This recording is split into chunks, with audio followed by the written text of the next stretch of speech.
हाय दोस्तों, YouTube के इस चैनल पे मैं हरिओम आंजना आप सभी का स्वागत करता हूं। दोस्तों, आज हम देखेंगे प्रतिशत का पार्ट 3। इसमें पहला क्वेश्चन हम देखते हैं। किसी परीक्षा में एक विद्यार्थी को 40% अंक मिले तथा 20 अंकों से फेल हो गया। उसी परीक्षा में एक अन्य विद्यार्थी को 48% अंक मिले और वहाँ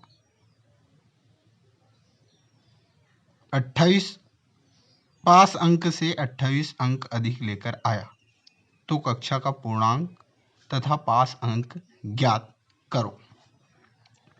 देखते हैं दोस्तों, इसमें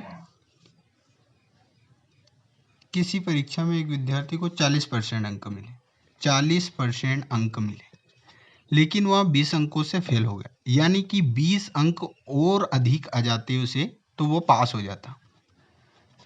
जाता। इतना आ जाता तो वो पास हो जाता। अब उसी के अंतर्गत दूसरे व्यक्ति को क्या दे रखा है कि 48% अंक मिले, लेकिन पास अंक से 28 अंक अधिक लेकर आया।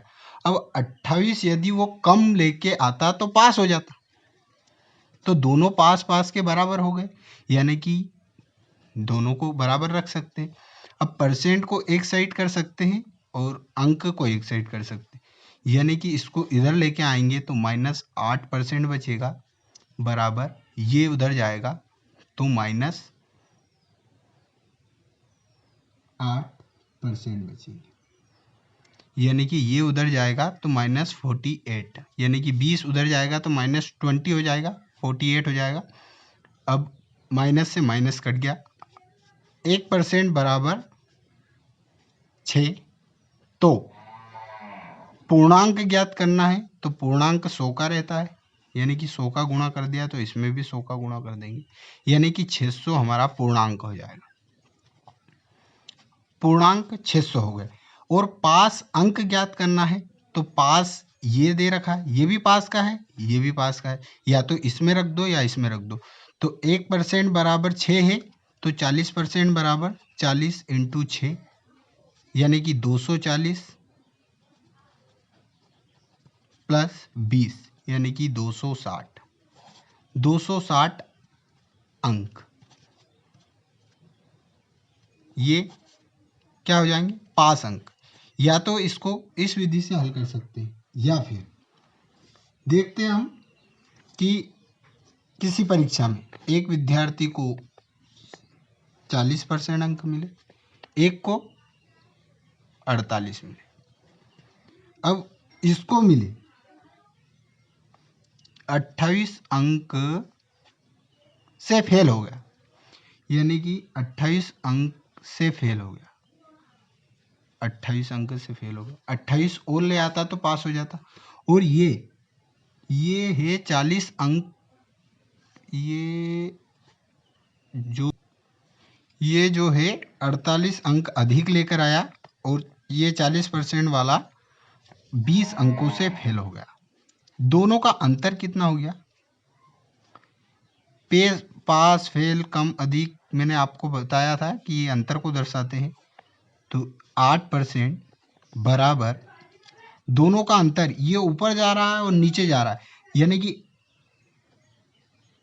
28 ऊपर गया और 20 नीचे गया, तो 1 2 3 धीरे धीरे 28 करके ऊपर गया और फिर नीचे करके 20 नीचे आया। तो दोनों को देखेंगे तो 48 ही हो रहा है। तो 48 यानी कि 1% बराबर 6। तो या तो हम पास देखने के लिए यहाँ 8×48 यानी कि 240, 8 चुक 24, 6 चुक 24 और 20 और जोड़ देंगे इसमें तो 260, जो कि ये अंक प्राप्त हुआ।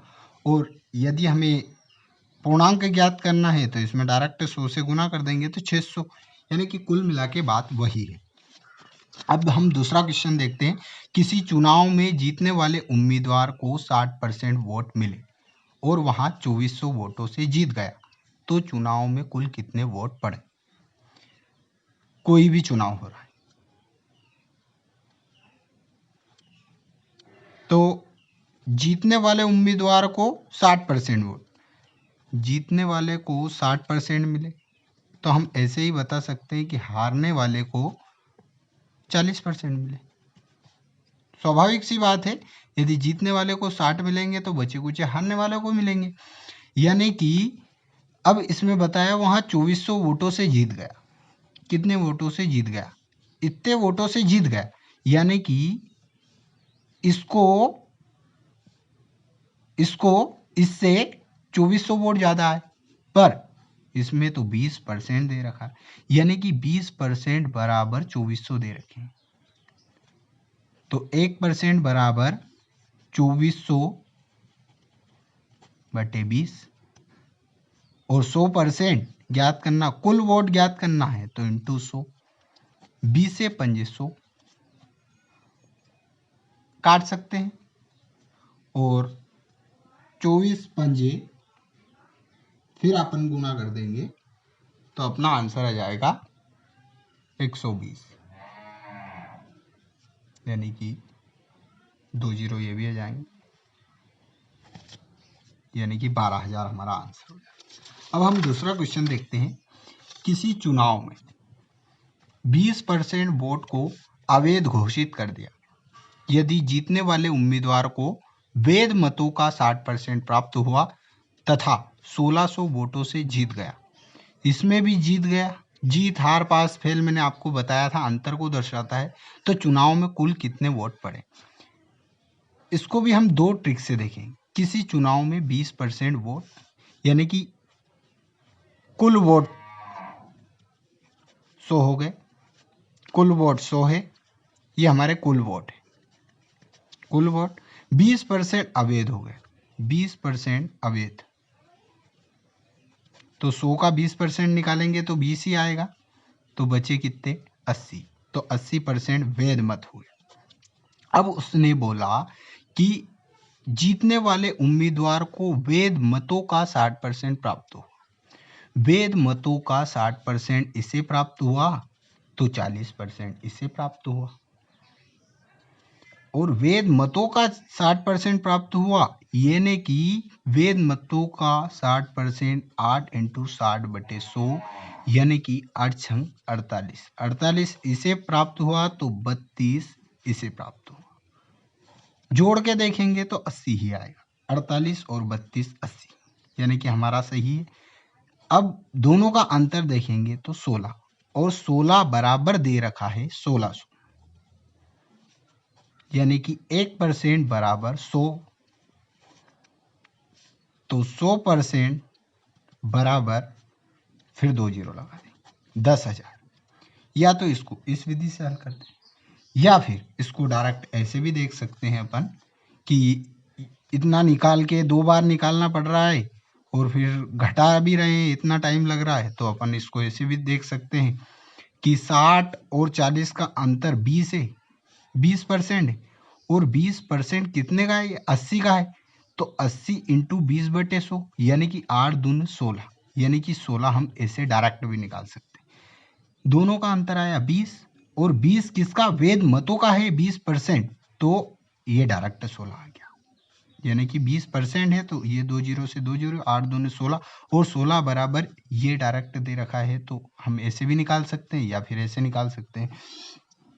और यदि क्वेश्चन में हमें दे रखा रहता कि यहां पे हमें दे रखा रहता कि कुल मतों का 60% प्राप्त हुआ, वैध की जगह पे लिखा रहता कुल मतों का, तो हम क्या करते? तो हमें ये करना रहता कि कुल वोट तो 100 हो गए, कुल वोट 100 हो गए, 20% अवैध हो गए, तो बचे कितने? 80, 80% वैध मत हो गए, है ना। अब उसने बोला कि कुल मतों का 60% प्राप्त हुआ, यदि वैध की जगह पे कुल मतों का 60% प्राप्त हुआ, तो इसका 60% 60 बटे 100 करेंगे, 100 से 100 कट जाएगा, यानी कि 60 आ जाएगा। अब 60 तो ये हो गए, तो दूसरे उम्मीदवार को कितना प्राप्त होगा? क्योंकि वैध तो 80 है, तो 80 - 60 घटाएंगे तो 20 आ जाएगा, और इन दोनों का अंतर अब दे रखा है 1600, यानी कि 40% बराबर दे रखा है 1600। तो 1% बराबर 1600 बटे 40 इंटू 100। यदि 100% निकालेंगे तो गुणा 100 इधर लगाया तो इधर भी लगा दिया, 4 चुक 16 यानी कि 40, 4000 आंसर आ जाए। इसको हम ऐसे भी हल कर सकते हैं।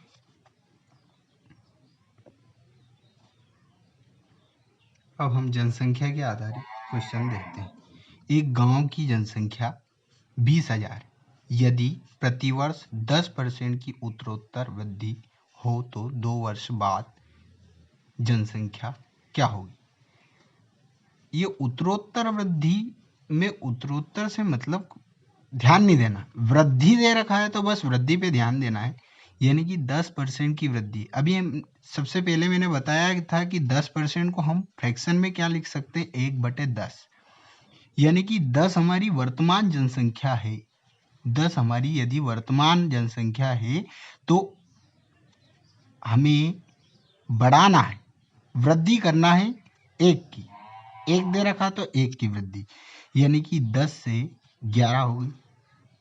फिर हम देखेंगे 2 वर्ष तक बढ़ाना तो 2 बार बढ़ा देंगे, 10 से 11, दोनों का गुना करेंगे, 100 हो गया, 11 इंटू 11 121। अब 2 वर्ष बाद का पूछा है तो बाद की जनसंख्या क्या होगी, मतलब ये हमें याद करनी। और यदि पहले का पूछा रहता तो बाद का दे रखा रहता। अब वर्तमान जनसंख्या हमारी ये दे रखी, 100 बराबर 20,000, यानी कि 100 बराबर 20,000 है, तो 1 बराबर 200, 1 बराबर 200 तो 121 बराबर 121 इंटू 200 कर देंगे। अब 242,000 ये हमारा आंसर है। या तो इसको ऐसे हल कर सकते हैं, या फिर दे रखा है कि 10% की वृद्धि, यानी कि 100 पे 10% की वृद्धि 110, और फिर 100 पे वृद्धि 110, यानी कि 100 पे वृद्धि 110। तो ये पहले हुआ, ये बाद में। अब उसने बाद का पूछा है तो बाद को ऊपर रखना है, 110 बटे 100, 2 बार दे रखा है तो 2 बार लिख देंगे, 110 बटे 100। 20,000 वर्तमान जनसंख्या दे रखी है, एक और जीरो लगा देंगे। अब 2 जीरो से 2 और 2 4 जीरो से ये 4 जीरो कट गई, कुल मिला के 11 इंटू 11 121 इंटू 2 242, ये का यही आ रहा है। ऐसे भी याद यदि आपको नहीं रहता है तो फिर क्या करना है, अब 10% की वृद्धि हुई तो 110 बटे 100, फिर 10% की वृद्धि हुई 110 बटे 100। पहले जनसंख्या दे रखी है तो यहाँ लिख देंगे, और यदि ये जनसंख्या बाद में दे रखी रहती तो यहाँ लिख देते। यदि पहले दे रखी है तो डायरेक्ट ऐसे गुना करके डायरेक्ट ऐसे भी यही आंसर आने वाला, कुल मिला के ये ही बना है। अब दूसरा क्वेश्चन देखते हैं। एक गांव की जनसंख्या 505,000 मतलब 51,200 है ना। यदि प्रतिवर्ष 11 से ही 1/9 की कमी हो जाए तो 3 वर्ष पहले का पूछा है जनसंख्या क्या थी, है ना। अब मैंने फ्रैक्शन में बताया था कि 11 से ही 1/9 को हम लिख सकते हैं 1/9। कमी का बोला है, यानी कि 9 में 1 की कमी 8, यानी कि 9 से 8 पे गए, फिर 9 से 8 पे गए, 3 बार तक बोला है तो 9 से 8 पे गए। 9 81 729 हो गया, 8 8 64 512 हो गया। अब उसने पूछा है पहले की जनसंख्या क्या थी, पहले की ये हुई, बाद की ये हुई। बाद बराबर उसने दे रखा है 512,000। है ना। एक बार गया यानी कि 100 बार कटा। अब 100 का इसमें गुणा कर देंगे तो 729,000 ये हमारा आंसर है। दोस्तों इसको हम ऐसे हल कर सकते हैं। अब हम छठा क्वेश्चन देखते हैं चीनी पर आधारित। उसके पहले हम देख लेते हैं कि कोई भी वस्तु है यदि उसका मूल्य दे रखा है तो मूल्य खपत बराबर खर्चा। यानी कि कोई वस्तु, ये पेन ही है, मान लो ये पेन 20 रुपए की, 20 रुपए की पेन है, तो हम 100 रुपए में कितनी पेन ला सकते हैं? तो 20 रुपए में हम 5 पेन ला सकते हैं। और यदि मूल्य बढ़ा दिया जाए, मान लो 25 कर दिया, तो अब हम कितनी पेन ला सकते हैं? यानी कि अब हम पेन ला सकते हैं 4, तो ये 100 होगा। यानी कि खर्चा वही हो, खर्चा वही हो और खपत में परिवर्तन हो रहा है। मूल्य में यदि परिवर्तित करा तो खपत परिवर्तन हो रहा है। अब हम देखते हैं, इन दोनों को काटते हैं। 5 चुक 20 और 50 25। यदि खर्चा वही रहे तो मूल्य और खपत का अनुपात इन्वर्सली होता है, ये हम देख सकते हैं। इस पर आधारित अब हम क्वेश्चन भी देखेंगे। इसी तरह का क्वेश्चन हम समय, चाल और दूरी में भी देखेंगे। उसमें भी रहता है दूरी बराबर चाल गुणित समय। यानी कि चाल कोई दे रखी रहती, 4 चाल से चल रहा है, 5 मिनट में कितनी दूरी तक भागेगा? वही 20 आएगा। अब 20 तो रखना ही, चाल को हमने बढ़ा दिया, 5 कर दिया, तो हम बता सकते हैं कि समय 4 ही करना पड़ेगा, तभी जाके 20 आएगा। अब इस पर आधारित हम क्वेश्चन भी देखेंगे। 20% की कमी, यानी कि पहले क्वेश्चन देख लेते हैं। चीनी के मूल्य में 20% की कमी आ जाने पर गृहिणी खपत में कितने प्रतिशत की वृद्धि करेगी कि खर्चा अपरिवर्तित रहे? अब हम देखते हैं 20% कमी। 20% कमी यानी कि 1/5। 5 में 1 की कमी यानी कि 4। 5 में 1 की कमी यानी कि 4। ये है मूल्य, मूल्य में कमी। अब हम देखते हैं खपत। खपत का हमने अभी बताया था कि मूल्य का इन्वर्स होता है खपत, क्योंकि प्रश्न में दे रखा है कि खर्चा अपरिवर्तित रहे।